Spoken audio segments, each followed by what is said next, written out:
할렐루야! 오늘은 세종을, 내일은 대한민국과 온 땅에 전도와 선교의 사명을 감당하는 세종순복음 드림교회입니다.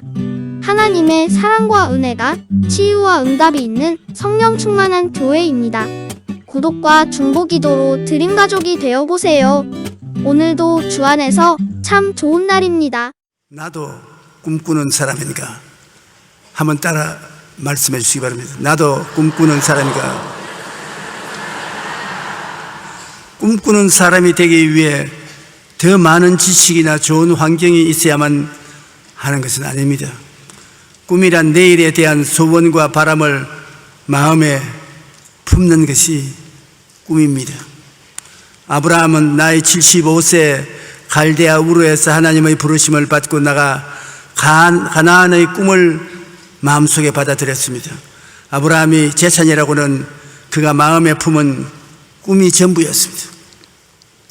나는 재산이 없습니다. 나는 인류 대학의 졸업장이 없습니다. 나는 전문적인 지식이 없습니다.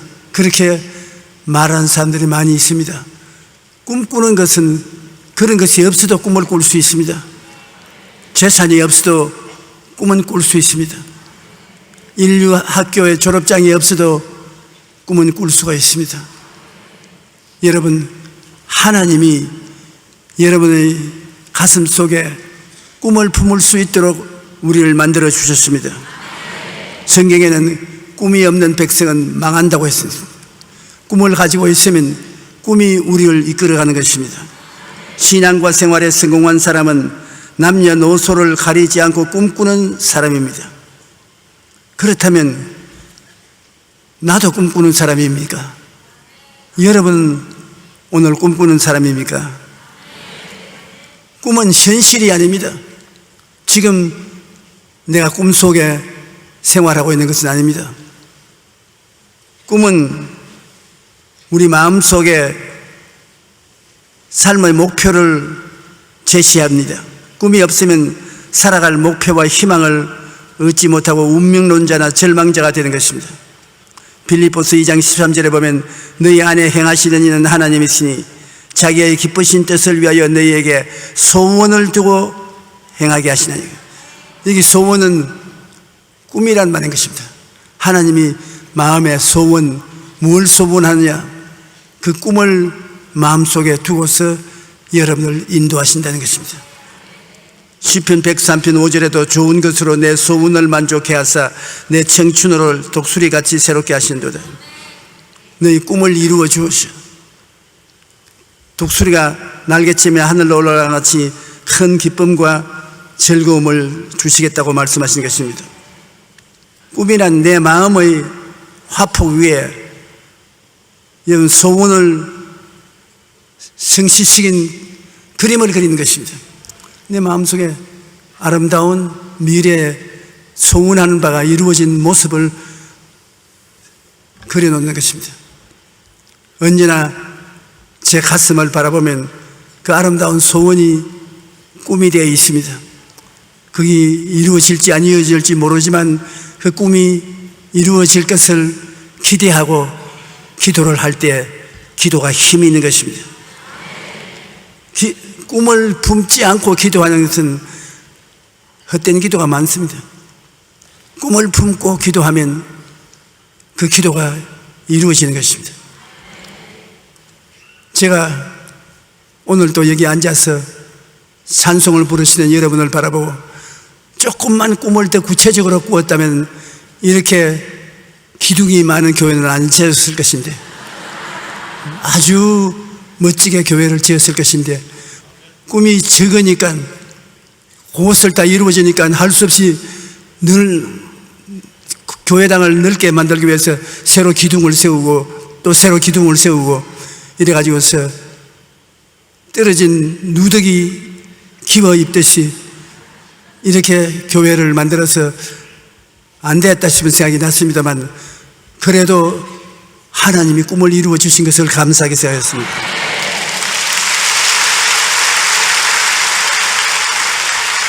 우리가 소원을 갖고 있는 사람은 항상 그 소원이 이루어진 꿈을 바라보고 기도하는 것입니다. 소원이 이루어진 것이 그 꿈입니다. 그 소원이 이루어진 꿈을 가슴에 품고 기도하면 기도가 굉장히 힘이 있습니다. 시편 145편 19절에 그는 자기를 경외하는 자들의 소원을 이루어 주시며 또 그들의 부르짖음을 들으사 구원하시는도다. 그를 경외하는 자들의 소원을 이루어 주신다. 이런 마음의 소원이 꿈입니다. 꿈을 이루어 주신다는 것입니다. 빌립보서 4장 6절에 아무것도 염려하지 말고 다만 모든 일에 기도와 간구로 너희 구할 것을 감사함으로 하나님께 아뢰라. 우리가 마음의 소원을 가지고 구하면 그것이 여러분의 꿈이 되는 것입니다. 하나님께서 소원의 꿈을 이루어 주시는 것입니다. 꿈을 가슴에 품고 기도를 해야 기도가 이루어지는 것입니다. 아브라함은 후손을 비유한 하늘의 별들을 바라보고 마음의 꿈을 분명하게 가졌습니다. 그는 오랜 세월 동안 꿈이 없이 기도만 했으나 꿈을 마음에 품고 기도하자 즉시 하나님께서 응답해 주신 것입니다. 아들을 달라고 10년을 기도했습니다. 10년을 기도했는데도 하나님이 아들을 주지 아니하셨습니다. 나중에 85세가 되어서 하나님 앞에서 낙심을 했습니다. 하나님이 자식을 안 주니까 우리 집에서 기른 종을 양자로 데리고 상속자로 삼겠다. 그러니까 하나님이 아브라함에게 응답받는 기도의 비결을 가르쳐 주었습니다. 저녁에 밖으로 나오라고. 밖에 나오니까 하늘을 쳐다보고 별들을 헤아리라. 별들을 헤아리니까 내 자손이 제 별들처럼 많을 것이다.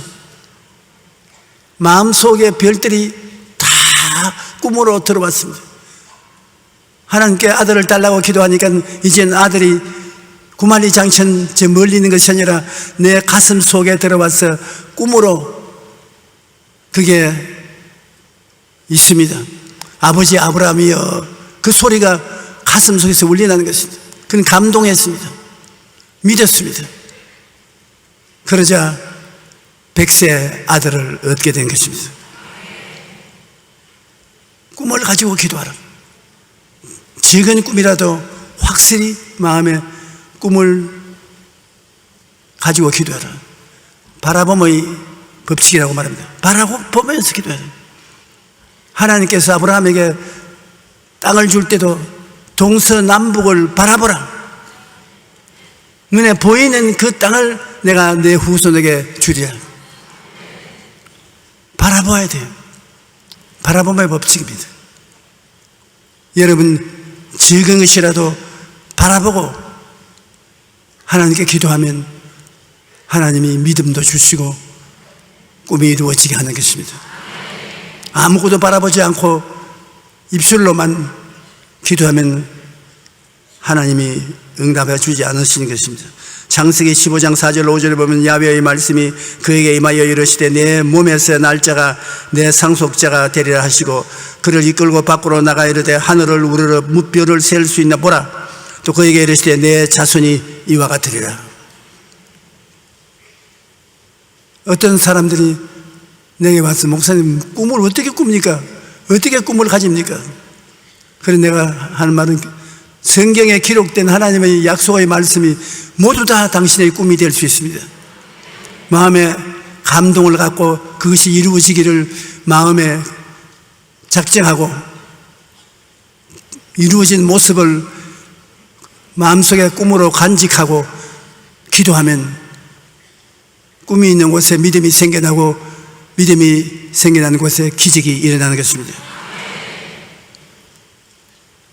우리는 천막 육신의 장막집을 가지고서 늘 자기 장막집만 바라보고 기도를 합니다. 이 장막집 밖으로 나와야 됩니다. 육신의 감각적인 세계를 벗어나서 성경에 기록한 말씀을 꿈으로 받아들이십시오. 성경에 7,000여 개의 약속이 있습니다. 그냥 약속이 아니라 7,000여 개의 약속이 있는 거죠. 그 약속을 받아들이면 여러분 일일이 다 꿈이 될 수 있습니다. 그 꿈을 갖고 기도하면 하나님의 역사가 일어나게 되는 것입니다. 이스라엘 백성이 가나안 땅 정복을 위해서 홍해서를 건너고 가나안 땅 바로 가차온 데 왔습니다. 12 종파를 거느리고 모세가 한 종파에 한 사람씩 대표를 세워서 가나안 땅을 수파해하고 돌아오게 하는 것입니다. 10명은 인본주의적 관점을 가지고 정탐하고 그 때문에 불가능의 환경을 뚜렷이 바라보고 꿈을 잃어버린 사람들이 있습니다. 12명의 정탐꾼을 보내되 그 중에 10명은 마음에 하나님에 대한 살아있는 믿음이 없었어요. 할 수 없다, 안 된다, 손 털어라, 그러한 마음을 가지고 있었습니다. 절대로 안 될 거다. 그러므로 그들이 가서 본 것은 안 되는 것만 보았지 된 것은 보지 않았었습니다. 민수기 13장 31절로 33절에 보면 그와 함께 올라갔던 사람들은 이르되 우리는 능히 올라가서 그 백성을 치지 못하리라. 그들은 우리보다 강하니라. 엄청난 잘못된 보고를 했습니다. 하나님 없이 바라본 것은 할 수 없다, 안 된다는 보고밖에 없습니다. 그 백성을 치지 못하리라. 그들은 우리보다 강하니라 하고 이스라엘 자손 앞에서 정탐한 땅을 악평하여 이르되 우리가 두루 다니며 정탐한 땅은 그 주민을 삼키는 땅이요 거기서 본 모든 백성은 신장이 장대한 자들이며 거기서 네피림의 후손 아낙 자손 그들을 보았나니 우리는 스스로 보기에도 메뚜기 같으니 그들이 보기에도 그와 같았을 것이라. 메뚜기 철학을 가지고서 자기들은 가나안 땅 주민들과 상대가 안 된다. 그래서 그들의 보고를 들은 백성들은 땅을 치고 통곡을 하고 우리 애굽으로 돌아가자. 모세를 제껴버리고 쿠데타를 일으켜서 우리가 새로 지도자를 세워서 애굽으로 돌아가자고 하는 것입니다. 정말로 잘못된 정보는 비극을 가져올 수 있는 위험을 가지게 되는 것입니다.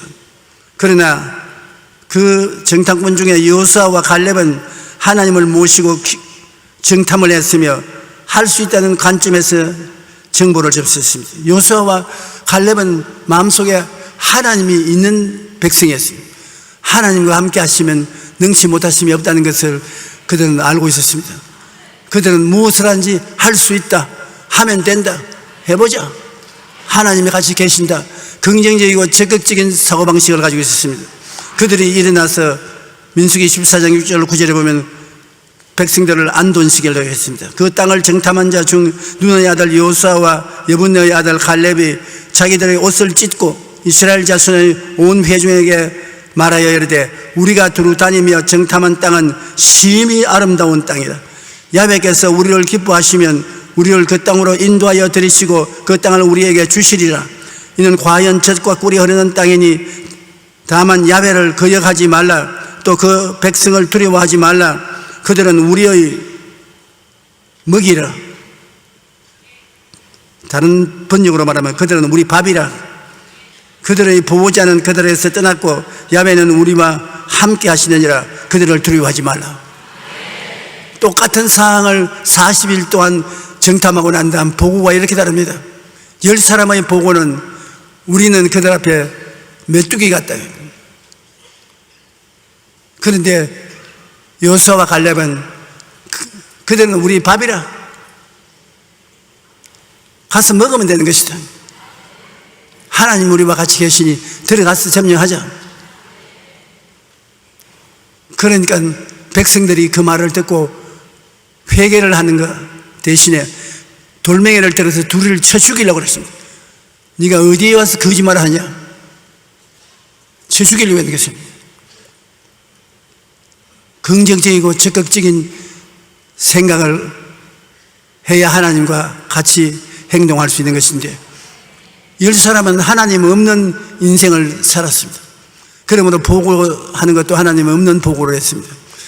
여호수아와 갈렙은 하나님을 모시고 살았기 때문에 하나님 모신 그 지식 속에서 정탐을 했으므로 할 수 있는 모든 것을 정탐할 수가 있었던 것입니다.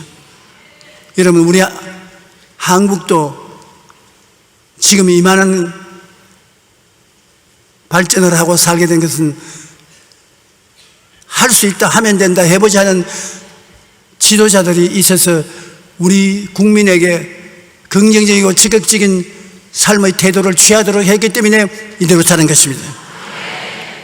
우리 국민의 지도자가 앞으로라도 할 수 있다, 하면 된다, 해보자는 긍정적이고 적극적이고 창조적인 생각을 하지 않고 우리는 못해, 안 돼, 할 수 없어, 세계 경제가 이렇게 어려운데 우리가 따라갈 수 없어, 그렇게 말하면 국민들 전체가 세계 신앙을 잃게 되고 망합니다. 할 수 없게 되면 망합니다. 우리 한국은 예수교 교회가 많아지고 성도의 수가 많아져서 하나님을 믿고 하나님 안에서 우리는 할 수 있다, 긍정적이고 적극적인 신앙을 가지고 기도하고 이랬기 때문에 오늘날 같은 축복을 받고 있는 것입니다. 오늘 예수를 믿게 된다는 것은 큰 개인의 축복일 뿐 아니라 국가와 민족의 축복인 것입니다. 여러분이 그리스도를 믿고 하나님을 섬기는 생활을 하면 그 자체가 애국자인 것입니다. 앞으로 더욱 우리가 열심히 전도하고 하나님을 모시고 섬기고 하나님과 함께하는 우리 한국을 만들어내게 되시기를 주님 이름으로 축원합니다. 하나님이 우리와 같이 계시면 무엇을 두려워할 것이겠습니까?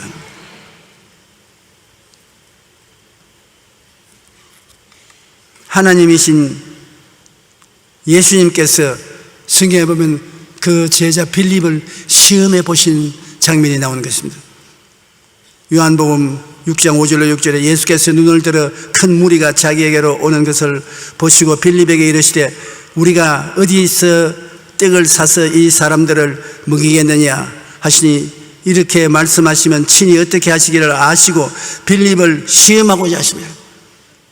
주님께서 여러분 자체도 시험할 때가 있습니다.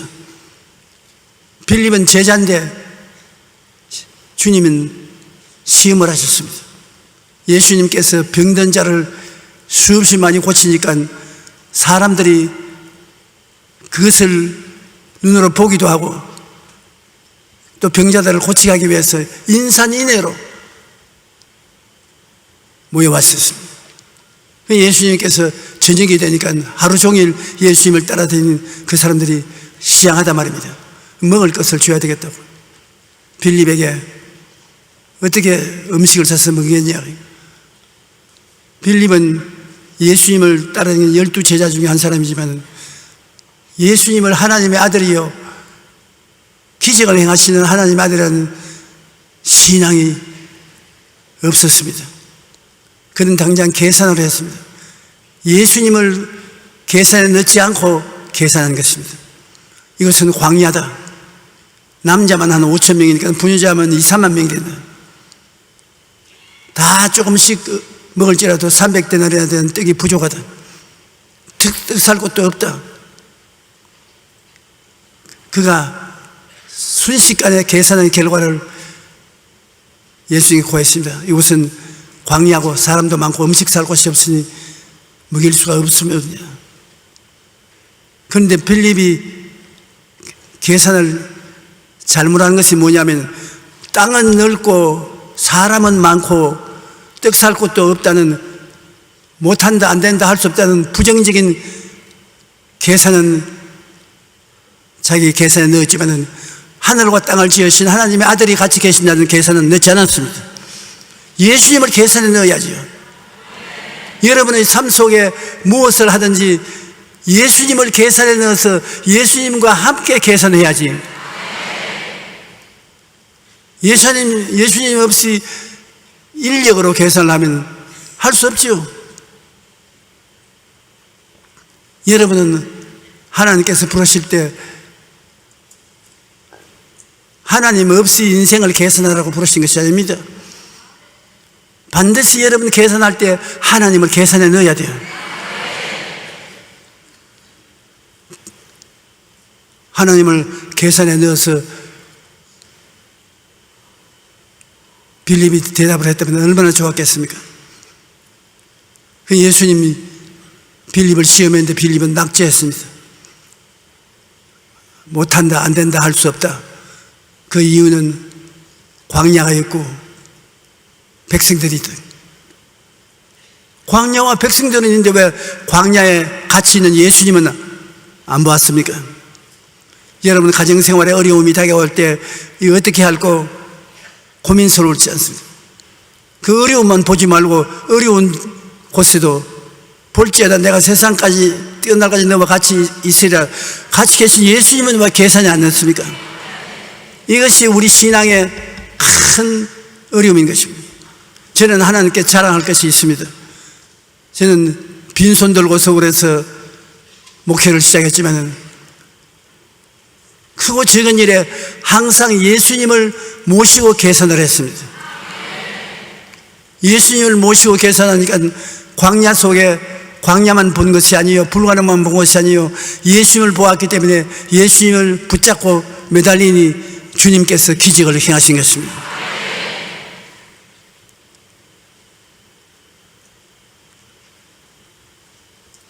사람이 아무리 많아도 그 때문에 예수님이 먹일 것을 못 먹일 리가 없습니다.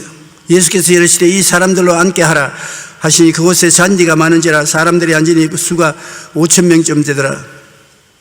남자만 한 5,000명, 부녀자 수만 명이 되는데 음식을 살 곳도 상점도 돈도 없다고 없는 것을 바라본 빌립을 생각하니 기가 막힙니다. 여러분 어떠한 일을 당해도 없다 인생이 되지 마시기 바랍니다. 예수님이 함께 계십니다. 아무것도 없어도 예수님이 계시면 계신 것입니다. 여러분 나는 빈손 들고 살아간다 그렇게 말하지 마시고 나는 예수님과 더불어 살아간다. 예수님과 함께 살아간다. 무엇이든지 주께 기도하면 주님께서 들으시는 것입니다. 수고하고 무거운 짐진 자들은 다 내게로 오라. 내가 너를 쉬게 하리라. 너는 마음이 온유하고 겸손히 나의 멍에를 메고 내가 배워라. 그러면 너의 마음에 쉼을 얻으리니 내 짐은 쉽고 내 멍에는 가볍다. 주님이 초청하고 있는데요. 나와 같이 인생을 살자. 그 나라와 그 일을 먼저 구하라. 그러면 이 모든 것을 너에게 더하시라. 여러분 우리의 생활에 절대로 잊지 말아야 될 것은 예수님을 바라보는 눈길을 옮겨서는 안 되는 것입니다. 이 세상에 없는 것은 항상 있어요. 가난한 자도 늘 있고 병든 자도 늘 있고 어려움에 처한 사람들도 늘 있습니다. 그러나 예수님도 우리와 늘 같이 계시다는 것입니다. 너희 두세 사람이 내 이름으로 모인 곳에 나도 너희 가운데 있겠노라. 가정 예배가 왜 중요합니까? 가족들이 모여서 기도하면 그 가운데 예수님이 함께 하심으로 모든 짐을 예수님께 기도하고 맡기면 주님께서 가정의 문제를 해결해 주시기 때문인 것입니다.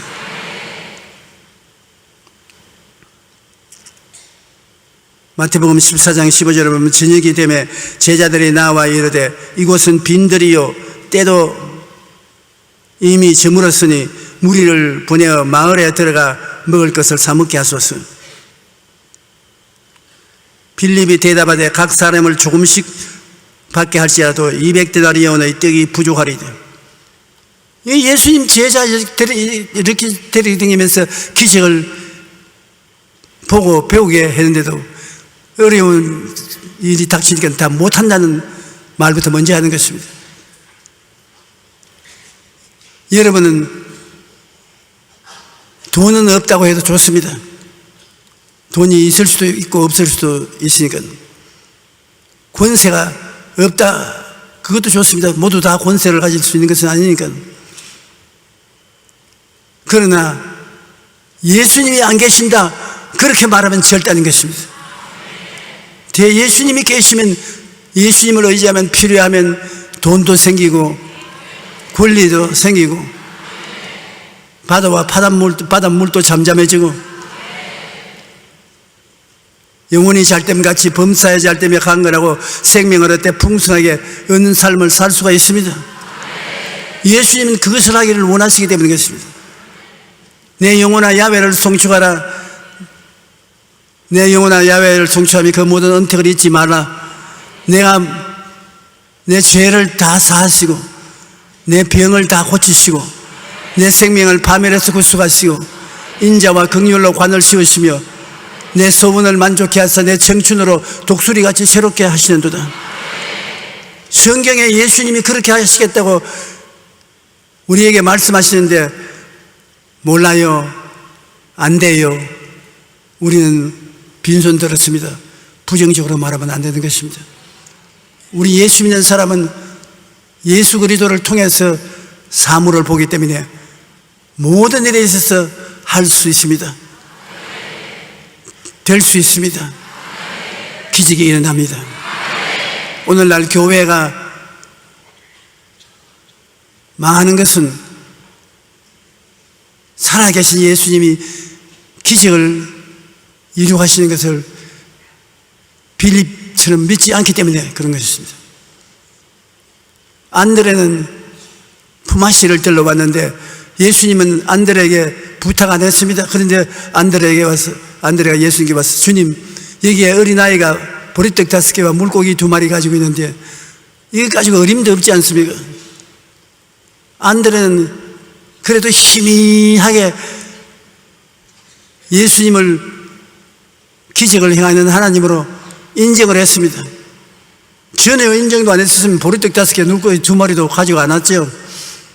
저 사진에는 물고기가 많은데 예수님이 가져온 물고기는 2마리였었습니다. 그런데 품앗이를 들러봤어요. 주님, 묻지도 않았는데 안드레는 여기에 보리떡 5개와 물고기 2마리를 가진 소년의 점심 도시락을 가지고 왔습니다. 이게 가지고 무엇이 되겠습니까?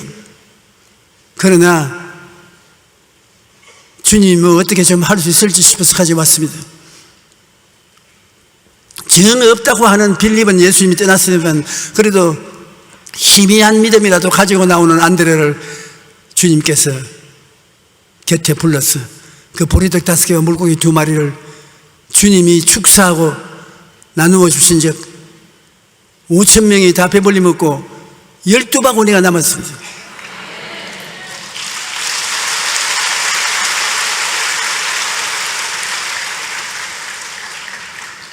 야차. 저때 우리도 참여해 보았으면 좋겠습니다. 고기를 꺾어서 주고 나니 또 생겨나고 떡을 떼고 나니까 또 생겨나고 하나님이 우주와 만물을 지으셨으니 자꾸 생겨나게 하는 것은 못할 것이 없습니다. 하나님은 참 좋은 하나님이십니다.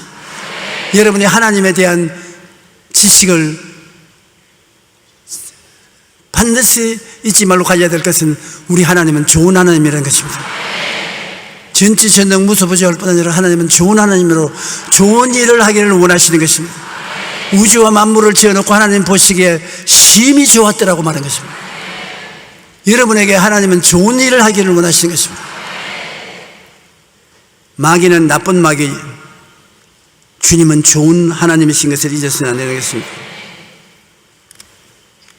우리가 예수님과 함께 행하면 생각이 언제나 긍정적이어야 되는 것입니다. 예수님과 같이 계시는데 할 수 없다, 안 된다, 못한다고 하면 예수 그리스도를 무시하는 것입니다. 왜? 문제는 그 자리에 있고 광야도 그 자리에 있고 없는 것도 그 자리에 있고 돈이 없다는 것도 그 자리에 있는데 예수님은 어디 있습니까?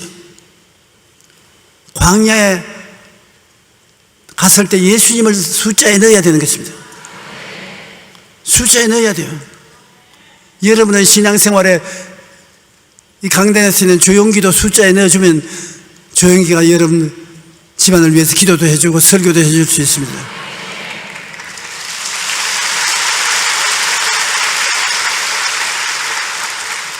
그러나 여러분께서 조용기 목사 이제는 은퇴도 하고 기운도 없어 보이니까 소용이 없다. 우리끼리 해보자. 잘 할 거예요. 그러나 제가 기도를 해드리면 좀 더 잘 될 것입니다.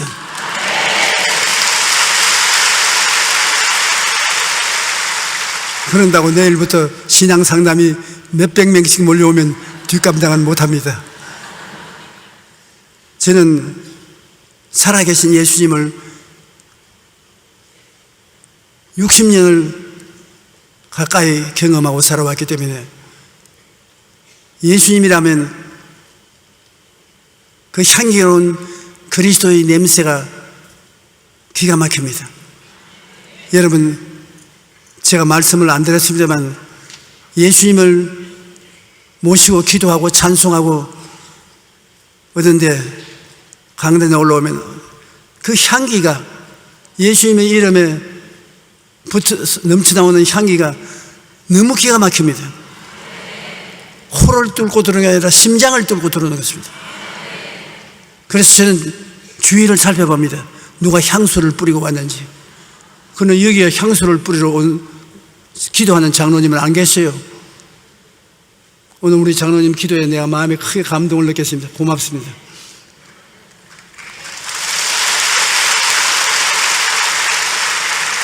근데 예수님이 오시면 마음속에 멋있는 향기가, 그런 향기가 날 수가 없어요. 그럼 내가 늘 하나님께 기도합니다. 하나님, 이 향기 저만 맡게 하지 마시고 우리 성도들도 좀 맡게 해 주시옵소서.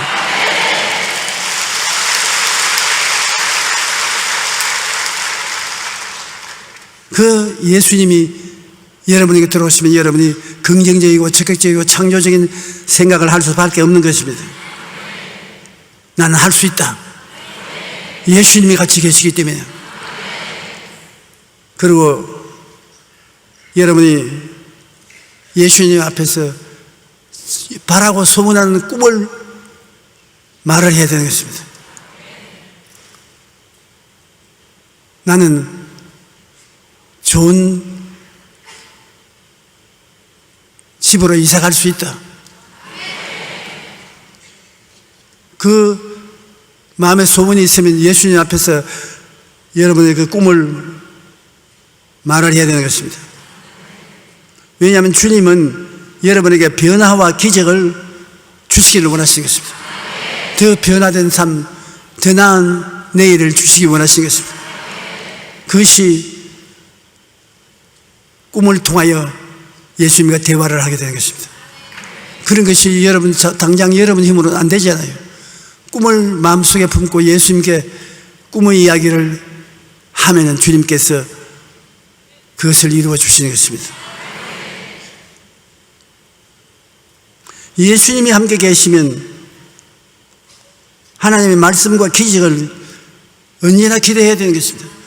예수님이 계시면 기적이 일어납니다. 여러분 성경 마태복음, 마가복음, 누가복음, 요한복음, 사복음서를 읽어보면 예수님이 가시는 곳마다 기적이 일어나지 않은 곳이 없습니다. 가는 곳마다 병든 자를 고치고 귀신을 쫓아내고 없는 것을 있게 하는 기적을 베풀으시겠습니다. 오늘날도 예수 그리스도는 어제나 오늘이나 영원토록 동일하시기 때문에 그러한 기적을 베풀어 주실 것을 기대해야 되는 것입니다. 여러분만 보지 말고 예수님께서 함께 와 계신 것을 바라봐야 되는 것입니다. 우리가 인생을 살면 광야는 언제나 다가오는 것입니다. 광야를 만났을 때 이제 큰일 났다, 우리는 망했다, 그렇게 생각하지 마시길 바랍니다. 왜? 광야에 여러분이 계신 곳에는 예수님도 있습니다.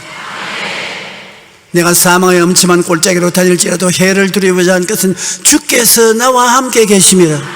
주의 지팡이와 막대기가 나를 안위하시나이다.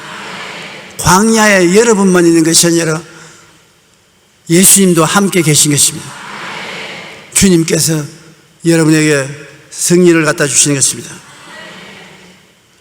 여러분은 창조적인 입술의 고백을 해야 돼요.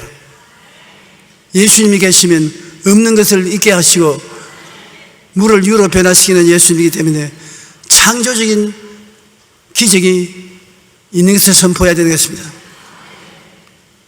예를 들어 말하면 제가 길을 가다가 몸이 괴로워서 고통을 당한다면 나는 예수님께서 나와 같이 계심으로 건강하다, 나는 튼튼하다, 나는 치료받았다, 생명력이 있다, 그렇게 창조적인 말을 하면 그것이 실제 힘이 되어서 여러분 몸에 생기가 넘쳐나게 되는 것입니다.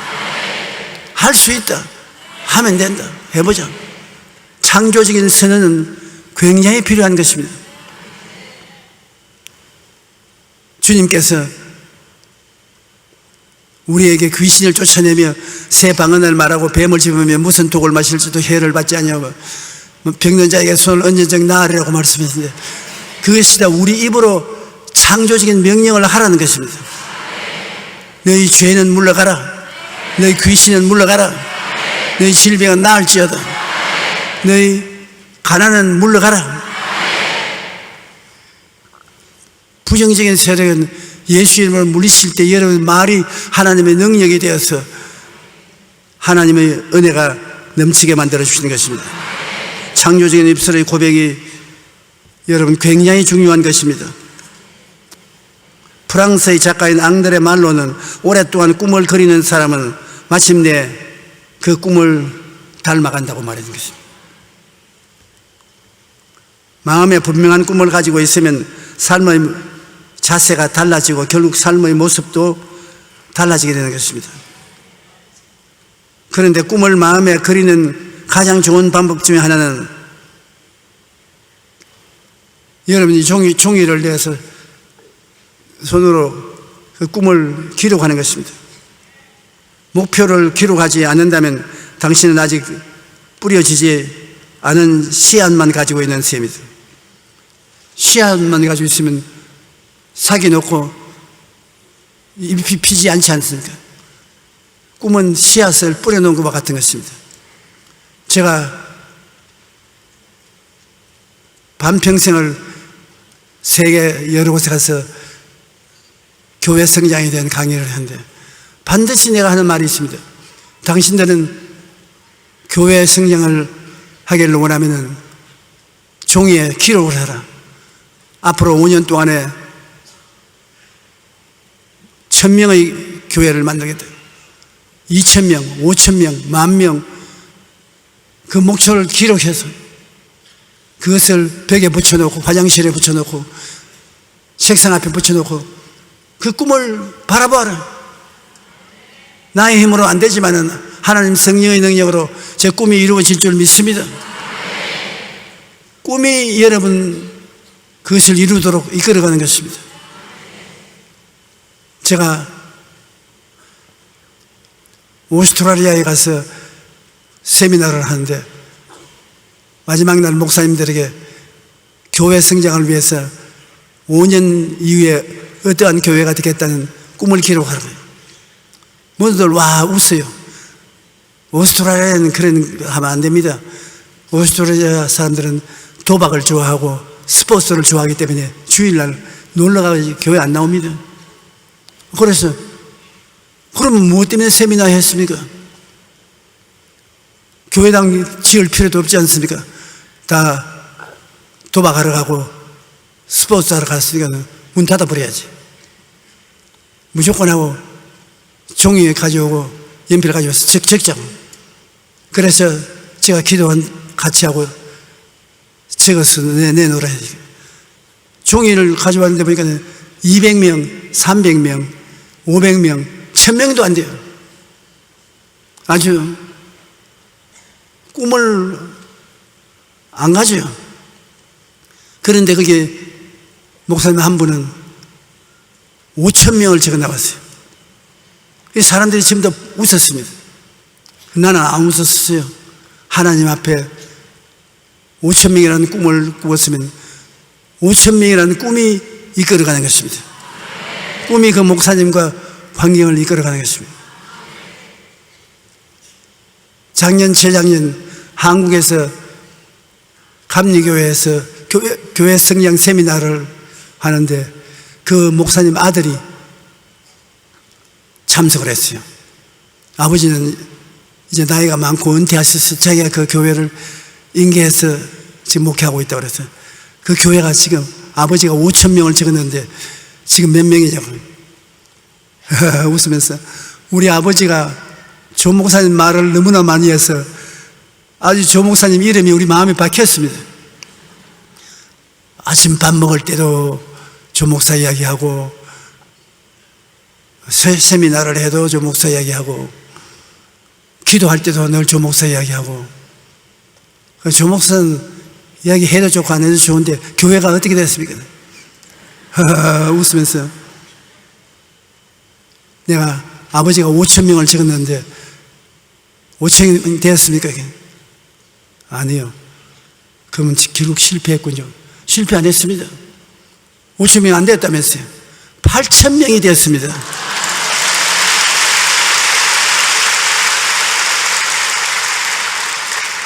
우리의 온갖 구하는 것이나 생각하는 것에 넘치도록 능히 하시는 그러므로 기록해야 돼요. 여러분, 저는 하나님께 편지를 넣습니다. 옛날에는 일사천리로 말을 했지만 요사이는 하나님께 편지를 씁니다. 오늘도 또 집에 돌아가면 오늘 예배 본 사실을 편지를 쓸 거예요. 하나님, 내가 설교하는데 열심히 듣는 교인도 있고 조는 교인들도 있었습니다. 저희 책상에 가면 제가 매일같이 하나님께 편지한 노트북이 이렇게 쌓여 있습니다. 그거 왜 말로 하면 될 것인데 글로 적느냐? 하나님은 글로 적는 것을 좋아하십니다. 여러분도 글로 적으면 헛소리 못합니다. 헛소리 못하도록 하고 글로 적으면 굉장히 좋은 꿈이 되는 것입니다. 그 글을 적고 읽고 간소해 놓으면 그 글이 여러분을 이끌어가는 것입니다. 꿈과 목표를 종이 위에 기록하는 것이 원하는 사람들이 되기 위한 가장 좋은 방법인 것입니다. 꿈을 마음속에 분명히 기록해 두면 꿈이 그 사람의 인생을 이끌어가고 마침내 그 꿈이 현실로 나타나게 되는 것입니다. 따라 말씀해서 꿈이 나를 이끌어간다. 아무 꿈도 안 가지면 가자는 사람도 없어요. 갈 곳도 없어요. 꿈을 꾸면 꿈이 나를 이끌어가는 것입니다. 참 이 세상에 기막히게 인생을 사는 길이 있습니다. 인생을 꿈을 통해서 믿음으로 살 수 있는 길도 있는가 하면 꿈을 저버리고 인간의 힘으로 살다가 실패하는 사람도 있는 것입니다. 나도 꿈꾸는 사람인가? 여러분도 꿈꾸는 사람입니까? 꿈을 꾸십시오. 작은 꿈도 꾸고 큰 꿈도 꾸십시오. 많은 꿈을 꾸고 있으면 순서를 쫓아서 꿈이 여러분 생애 속에 이루어지게 될 것이겠습니다. 우리가 잘 때 진짜로 꿈꾸는 꿈도 하나님이 주시는 꿈은 마음속에 확실히 이해할 수가 있는 것입니다.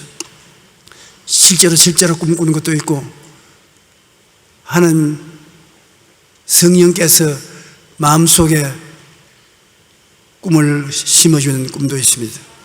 여러분 자신이 하나님 말씀을 읽고 기도하다가 바라는 꿈을 마음속에 그릴 수도 있는 것입니다. 여러 가지 방법이지만 꿈은 여러분을 변화시키기 위해서 여러분을 점령하는 것입니다. 여러분 꿈이 점령해서 변화시키고 발전시키는 것입니다. 꿈이 없는 개인은 망합니다. 꿈이 없는 백성도 망합니다. 꿈이 없는 교회도 망합니다. 하나님의 성령은 젊은이에게는 환상을, 늙은이에게는 꿈을 준다고 말한 것입니다. 교회가 예수 믿는 사람이 발전하는 이유는 성령이 오셔서 환상과 꿈을 주시기 때문인 것입니다. 사람들은 성령이 오시면 방언도 하고 예언도 하고 진동도 하고 뭐 그렇게 한다는, 그런 것은 없어도 그만입니다. 가장 중요한 것은 성령이 오시면 젊은이에게는 환상을, 늙은이에게는 꿈을 준다. 그렇게 되면 그 사람을 막을 수가 없는 것입니다. 환상과 꿈을 가슴에 품고 있으면 하나님이 환상과 꿈을 통하여 직접 역사하시기 때문에, 요셉같이 종으로 팔렸으나 꿈은 요셉을 끌어서 애굽의 국무총리로 만들어버린 것입니다. 꿈은 약하지 않습니다. 그러므로 여러분 모두 다 꿈꾸는 사람이 되시기를 주의 이름으로 축원합니다.